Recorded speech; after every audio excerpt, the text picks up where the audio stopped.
Along a rural stretch of highway in northern Alberta, the province's soon-to-be newest roadside attraction. No, it's not set to compete against other provincial icons like the largest egg or the giant sausage.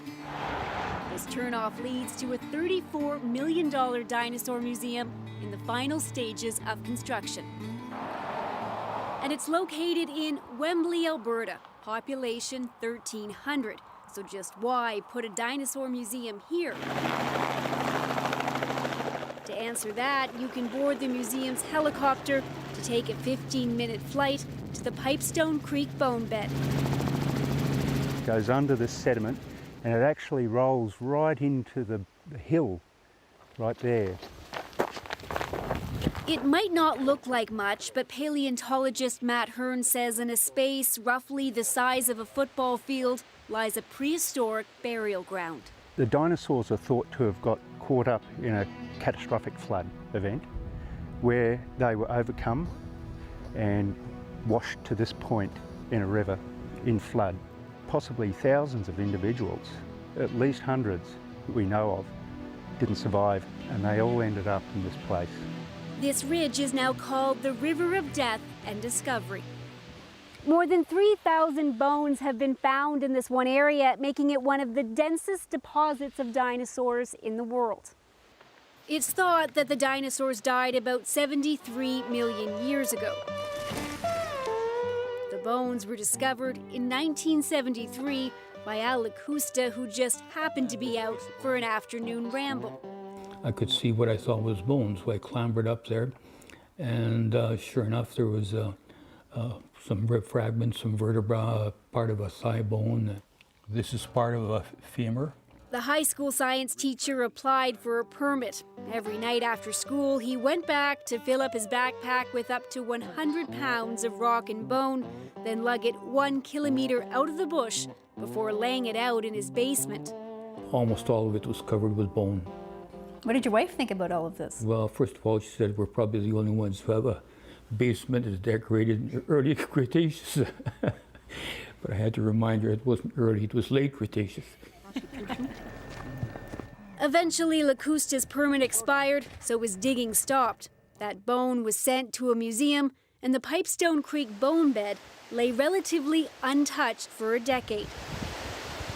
In a way, it was overwhelming because there was so much bone coming out of that one bone bed that really I, as a provincial paleontologist, couldn't do much about it at first because we didn't have the budget to handle what we were trying to do already in places like Drumheller. Some of these small scales, in fact, start coalescing into these larger scales. At the time, renowned paleontologist Philip Currie was absorbed in the Alberta Badlands, uncovering fossils for the Royal Tyrrell Museum. But once that opened in 1985, he and others turned their attention back to the northern bone bed. What they ended up discovering was a new species, a horned rhinoceros-like dinosaur. So they named it after the now retired high school teacher who first discovered the area. The naming ceremony, and that's when he presented me with that. The dinosaur was named Pachyrhinosaurus lacustae. The new species, along with other fossil finds, was more motivation to pursue an idea that had been tossed around for years, to build a dinosaur museum in northern Alberta. It's finally coming together. It's pretty close. Kevin O'Toole says the biggest challenge was finding a way to pay for the multi-million-dollar project. The province kicked in $10 million. Fundraisers were held with celebrity supporters like Dan Aykroyd. A tooth! No. But it was the county of Grande Prairie that pitched in the most, nearly $20 million. And O'Toole admits some were skeptical.